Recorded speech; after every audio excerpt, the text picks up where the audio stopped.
And here is chapter 23 of The Sword in the Stone by T.H. White. The knighting took place in a whirl of preparations. Kay's sumptuous bath had been set up in the box room between two towel horses and an old box of selected games which contained a worn-out straw dartboard. It was called Flechette in those days, because all the other rooms were full of packing. The nurse spent the whole time constructing a new warm pants for everybody, on the principle that the climate of any place outside the forest sauvage must be treacherous to the extreme. And, as for the sergeant, he polished all the armor till it was quite brittle and sharpened the swords till they were almost worn away.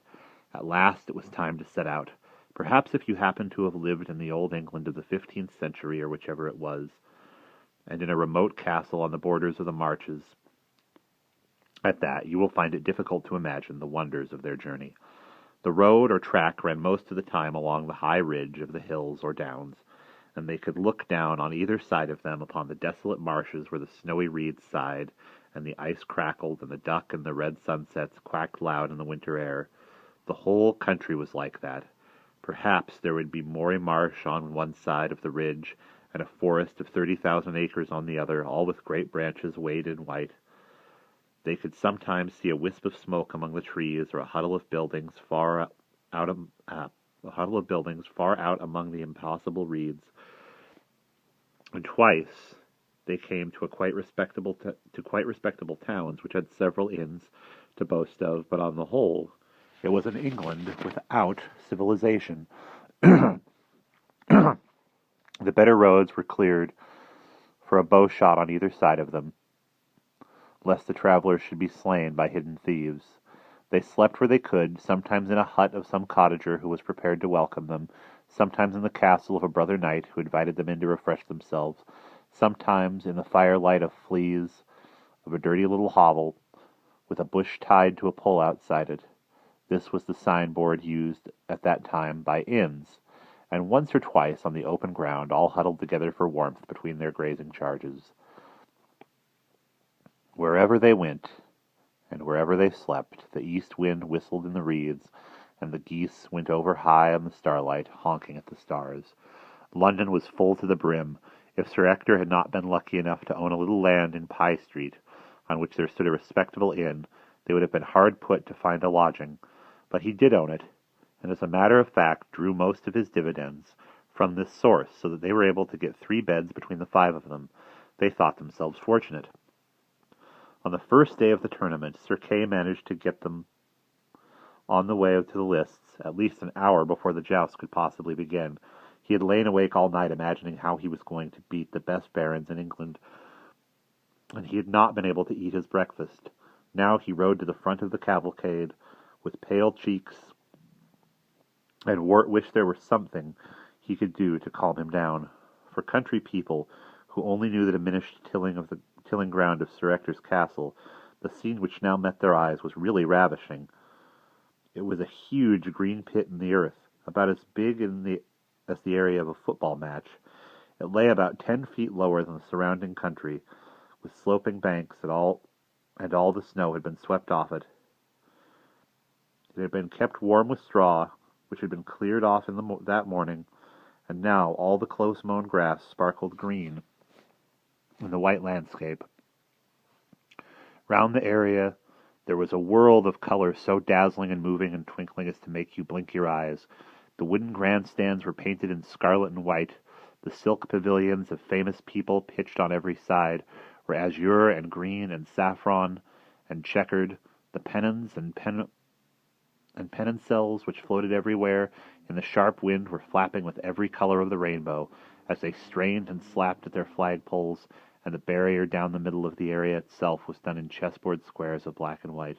Most of the combatants and their friends had not yet arrived, but you could see from those few who had arrived now that the very people would turn the scene into a bank of flowers.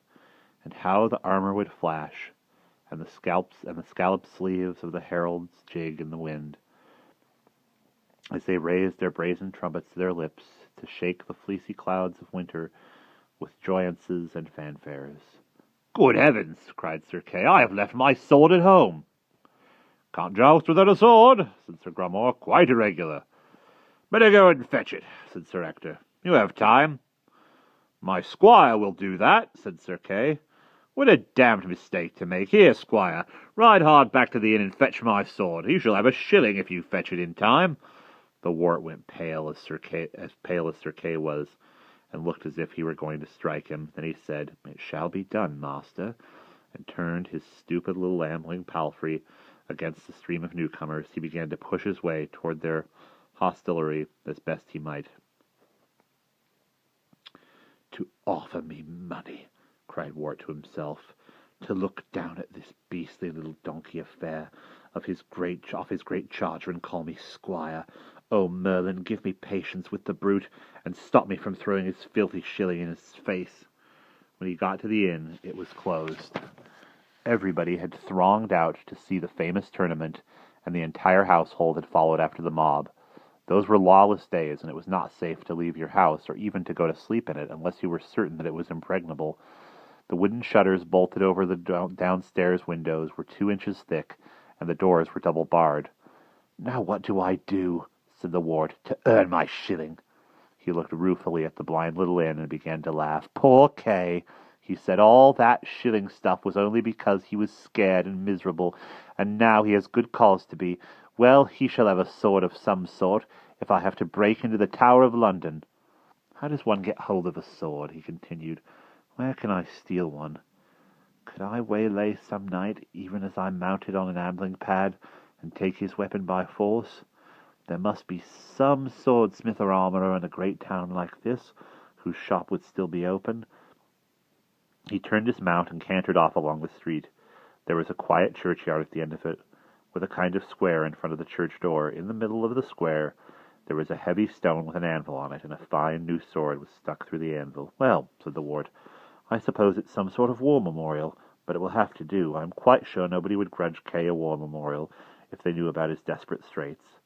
He tied his reins round the post of the lich gate, strode up the gravel path, and took hold of the sword. "Come, sword," he said, "I must cry your mercy and take you for a better cause." "This is extraordinary," said the wart. I feel queer when I have hold of this sword, and I notice everything much more clearly. Look at the beautiful gargoyles of this church, and of the masonry which it belongs to, and see how splendidly all the famous banners in the aisle are waving. How nobly that yew holds up the red flakes of its timbers to worship God. How clean the snow is. I can smell something like featherfew and sweetbriar, and is that music that I hear?" It was music, whether of panpipes or of recorders, and the light in the churchyard was so clear without being dazzling that you could have picked a pin out 20 yards away.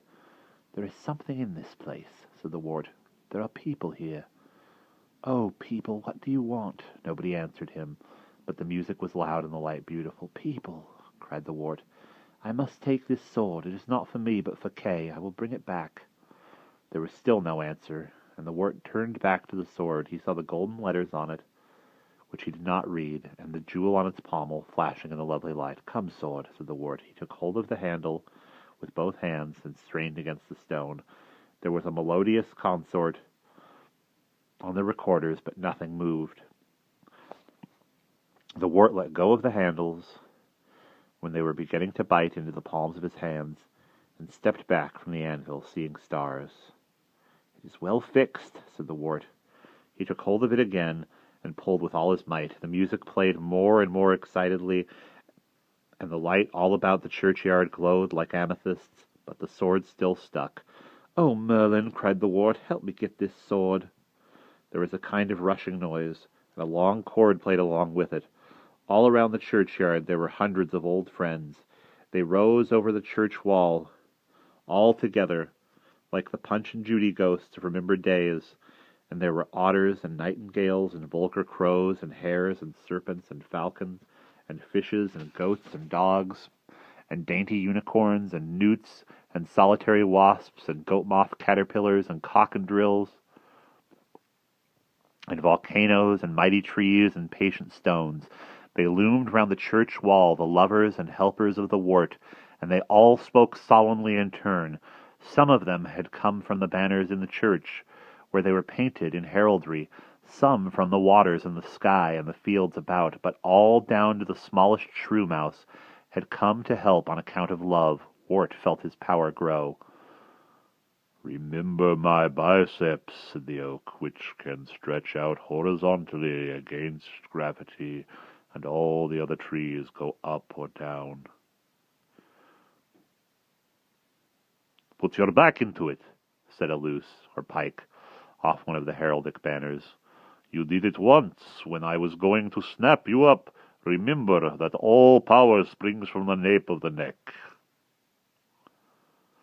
"What about those forearms," asked the badger gravely, "that are held together by a chest? Come along, my dear embryo, and find your tool." A merlin, sitting at the top of a yew tree, cried out, "Now then, Captain Wart, what is the first law of the foot? I thought I once heard something about never letting go." "Don't work like a stalling woodpecker," urged a tawny owl affectionately. "Keep up a steady effort, my duck, and you will have it yet." "Go here," said a stone in the church wall. A snake, slipping easily along the coping which bounded the